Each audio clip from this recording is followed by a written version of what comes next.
쫙 가게 됩니다.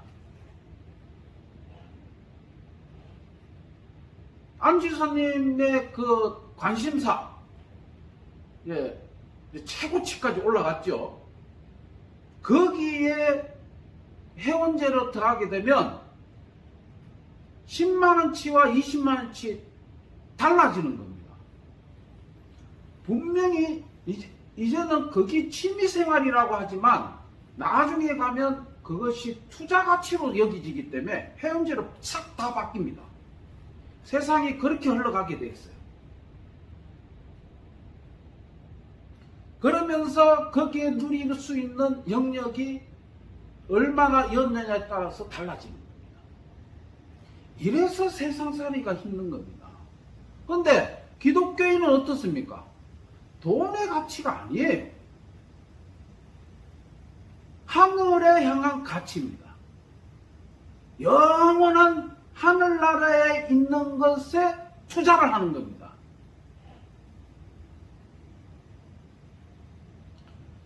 돈을 사랑함이 일만의 악의 뿌리가 되나니 이것을 사모하는 자들이 미혹을 받아 믿음에서 떠나 많은 근심으로서 자기를 찔렀도다. 디모데전서 6장 10절의 말씀이죠.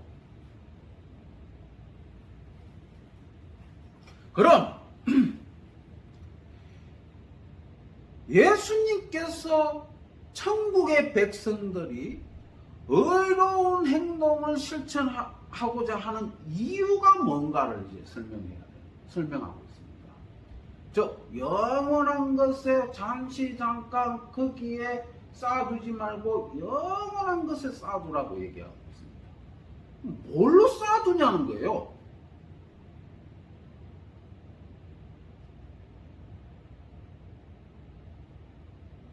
우리가 하늘나라에 보물을 쌓아두는 방법이 뭐냐는 겁니다. 하나님 돈 좋아하니까 돈을 였습니까? 아니죠. 영혼 구원이죠. 우리가 하늘에 보화를 쌓아두는 방법은 뭐냐? 선행입니다. 영혼 구원입니다. 헌금 많이 내고 11조 많이 내고 그게 아니라는 겁니다. 영혼 구원을 위해서 내게 주어진 달란트를 사용하라는 거예요. 그래야 하늘의 보화가 쌓아진다는 얘기입니다.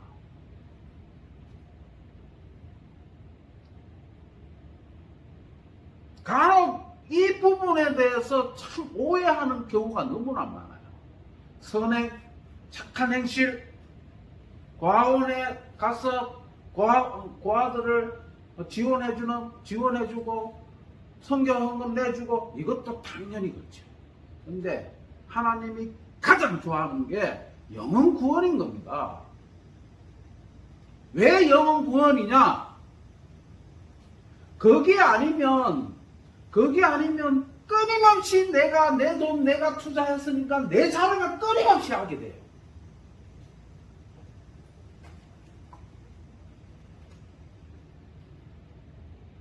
영혼 구원과 하나님의 나라를 위해서 하는 일을 할 때 그때서야 뭐가 나타나냐면 하나님을 드러내게 돼요.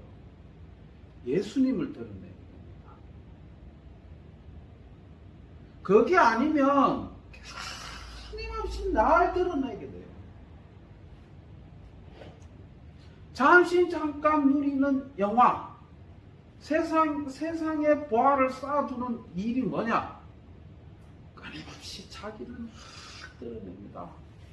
나 이만큼 했다. 나 돈 이만큼 벌었다. 이만큼 진짜 부를 누리고 있다. 이만큼 너희들보다 여유 부르고 있다. 이 자랑거리인 거예요, 이게 세상에는. 그런데 하나님께서, 예수님께서 보화를 하늘에 쌓아두라. 방법은 돈이 아니라는 거. 영혼 구원이라는 거. 영원 구원은 누가 합니까? 하나님 하시죠. 예수님 하시죠. 그 일에 우리가 동참하라는 얘기입니다. 그게 하늘의 보화를 쌓는 일이라는 거예요.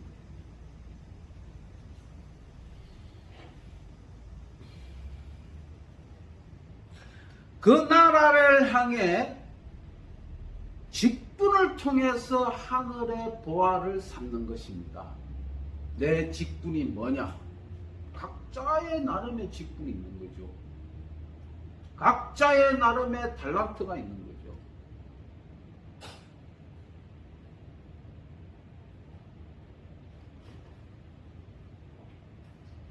선행을 통하여 하늘의 보화를 쌓아둔다는 것을 말하고 있습니다. 그러나 선행보다는 좀 더 구체적으로 얘기하면 영혼 구원입니다.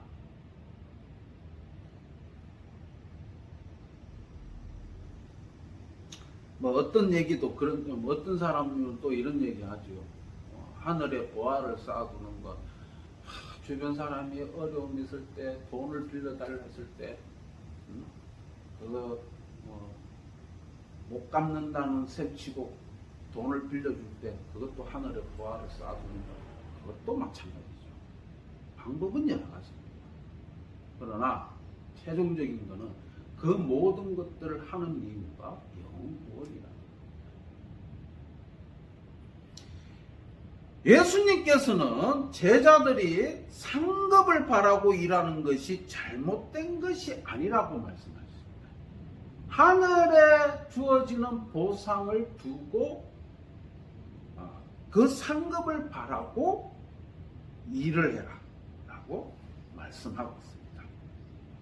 계시록 22장 12절 예수님께서 성경의 마지막에 하신 말씀 가운데 몇 구절은 그 사실을 강조하고 있습니다. 보라, 내가 속히 오리니 내가 줄 상이 내게 있어 각 사람에게 그 일한 대로 갚아주리라 라고 말씀하고 있습니다. 즉 말하자면 하늘의 보상을 위해서 그걸 위해서 열심히 영혼 구원해라, 하늘의 보화를 쌓아두라는 것도 언급하고 있다라고 말씀하고 있는 겁니다. 그 다음 6장 22절 23절 보겠습니다. 눈은 몸의 등불이니 그러므로 내 눈이 성하면 온몸이 밝혀지리요 라고 했습니다. 등불을 말씀하고 있습니다. 등불. 예수님께서는 몸의 작은 부분이 몸 전체에 매우 중요한 위치를 차지하고 있다고 말씀하고 있습니다. 그런데 야고보도 똑같은 얘기를 합니다. 자신의 혀를 길들일 수 있는 사람은 몸 전체를 다스릴 수 있다고 말씀하고 있어요. 만일 눈이 불편하면 몸에 있는 어느 근육도 편한 법이 없죠. 손가락에 가시가 딱 박히면 온몸이 거기에 신경 쓰고 있죠. 마찬가지로 등불이 우리가 보는 시각이 어떠냐에 따라서 우리 몸이 그 시각에 따라 달라집니다. 그런데 어둠, 즉 넉넉한 눈을 가진 사람은 확실히 볼 수 있을 것이며 그 빛으로 인해 지혜롭고 안전한 삶으로 인도함을 받을 수 있게 된다라고 말씀합니다. 반면 어둠, 탐욕과 이기심의 눈을 가진 사람은 어둠 속에 걷다가 자신이 보지 못한 위험에 금방 맞닥뜨린다라고 말씀하고 있습니다. 근데 문제는 뭐냐? 많은 사람들이 자기 등불은 자기 보는 시각은 정확하다 생각한다는 거예요. 착각한다는 거예요. 어떤 기독교인은 자기 보는 시각, 등불의 위치가 굉장히 정확하다고 생각하고 있다는 거예요. 이게 문제입니다. 한때 제 모교에 있을 때에 어떤 장로님이 돈을 엄청 잘 벌어요. 돈 가지고 교회 행세를 다 해요. 생색 부리고. 그리고 자기 돈으로 다른 사람들이 같이 동행을 이렇게 합심하지 못하게, 협력하지 못하게, 자기가 독점하듯이 돈으로 다 mes어야 할 거예요. 근데 그 사람이 문제가 뭐냐? 하나님 일을 하고 있다. 그래서 착각하고 있는 거예요.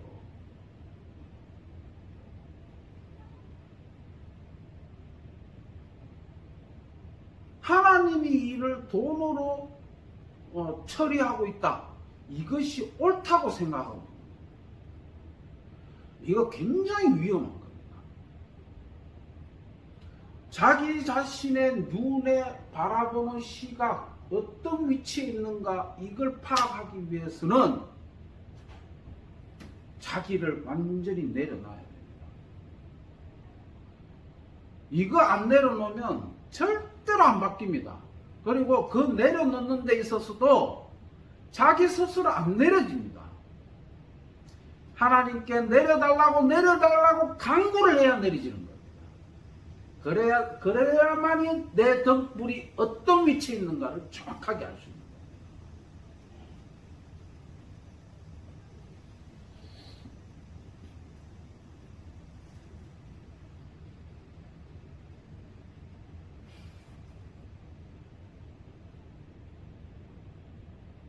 거예요. 돈의 위력 얼마나 대단한지는 두지선 잘 아시겠죠.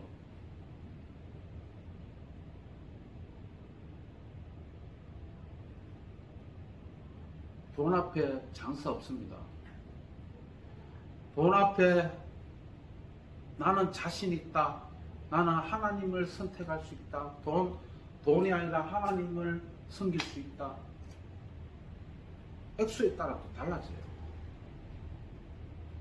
내가 사용할 수 있는 금액의 이상이 눈앞에 있으면 어떻게 될지 모릅니다.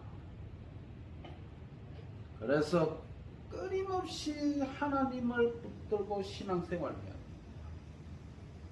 합니다. 언제 사람이 바뀔지 몰라요.